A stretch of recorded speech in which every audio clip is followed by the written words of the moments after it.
আলাইকুম রহমতুল্লাহি ওবারাকাতুহু। সম্মানিত দর্শক মণ্ডলী, আমরা মাহফিলে যাই বা বিভিন্ন মজলিসে আমরা আলোচনা করি, বৈঠক করি, এক জায়গায় বসে গল্প করি, ইসলামিক আলোচনা করি, কোরআনুল কারীম তেলাওয়াত করি, হাদিস পড়ি, অনেক কিছু আমরা পড়ি। কিন্তু এই সকল মজলিস থেকে ওঠার পূর্বে বিশ্বনবী যে দোয়াটি পড়তেন সেই দোয়াটি কি আমরা পড়ি?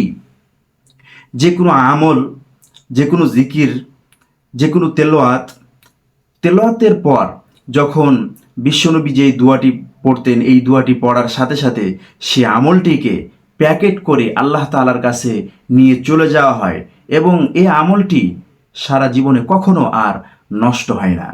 সম্মানিত দর্শক মণ্ডলী, এই জন্য মজলিস থেকে উঠার সময় অবশ্যই মজলিস থেকে উঠার দোয়াটি আপনি ভুলবেন না। মজলিস থেকে উঠার সময় যে দোয়াটি আপনি পড়বেন তা হচ্ছে সুবহানাকা আল্লাহুম্মা ওয়া বিহামদিকা আশহাদু আল্লা ইলাহা ইল্লা আনতা আস্তাগফিরুকা ওয়া আতুবু ইলাইক। আবার সুবহানাকা আল্লাহুম্মা ওয়া বিহামদিকা আশহাদু আল্লা ইলাহা ইল্লা আনতা আস্তাগফিরুকা ওয়া আতুবু ইলাইক। সম্মানিত দর্শক মণ্ডলী, অবশ্যই প্রত্যেকটি মজলিস থেকে উঠার সময় এই দোয়াটি পড়তে ভুলবেন না। এতক্ষণ আমাদের সাথে থাকার জন্য আপনাকে জানাই জাযাকাল্লাহু খাইর। আল্লাহ হাফেজ। আসসালামু আলাইকুম ওয়া রাহমাতুল্লাহি ওয়া বারাকাতুহু।